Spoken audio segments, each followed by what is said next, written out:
Veronica called out again as she saw her cell phone on the nightstand. Veronica grabbed it and put it in her robe pocket. She lifted one leg to climb over the window ledge. The drop outside was about 5 feet into the newly fallen snow that had begun a few hours ago. When she landed, she sunk deep, but quickly trudged to Jasmine's window. They had been so excited when they looked out the cabin window earlier that night to see the snow falling, promising great skiing the next day. A moment later, flames burst through the glass of Jasmine's window, and Veronica turned her body against the explosive sound and heat. Jasmine was in those flames. Was she even still alive? Veronica reached into her pocket and grabbed her phone.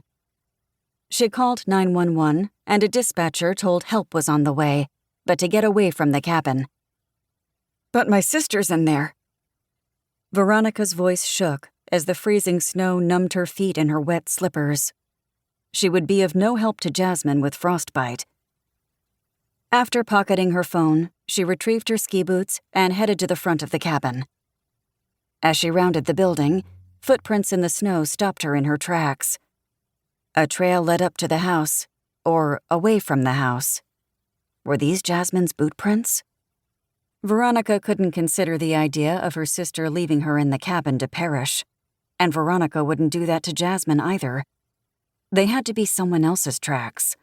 Someone had to have come here, perhaps even set the fire.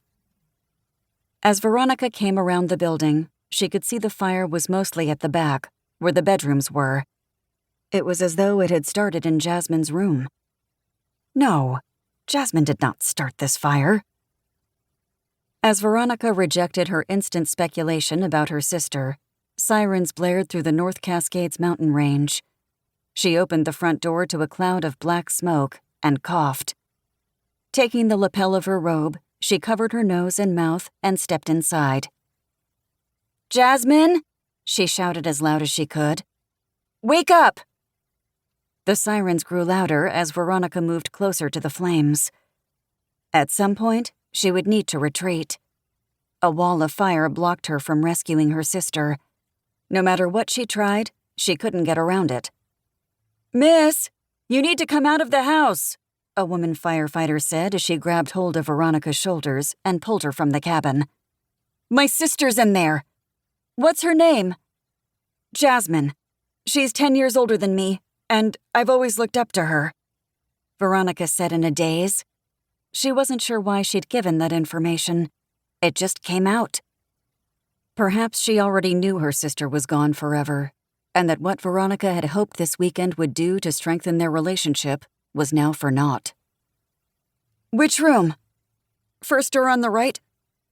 Tears filled her eyes, and she swiped at her cheeks, her hand coming away with wet soot. "Is there anyone else in the house?" the woman called back. Veronica shook her head, just staring at the fire as more tears spilled from her eyes. There was no way Jasmine was still alive in those flames. Her sister was gone. Just when we were starting to build an adult relationship, a friendship even. "Stay outside," the firefighter ordered her, and then ran forward. Another fireman draped a blanket over Veronica and led her to the ambulance. Firefighters went to work to extinguish the flames as everything moved in what seemed like slow motion to Veronica. Then the woman firefighter Veronica had spoken to was standing before her, covered in black soot. Veronica jumped to her feet. "My sister?" "Miss, there's nobody in there." Anger covered her face. "Are you positive your sister was in that room?" "Yes. This doesn't make any sense. We both went to bed over an hour ago." Veronica backtracked the night's festivities. "We cooked dinner and played a card game by the fire.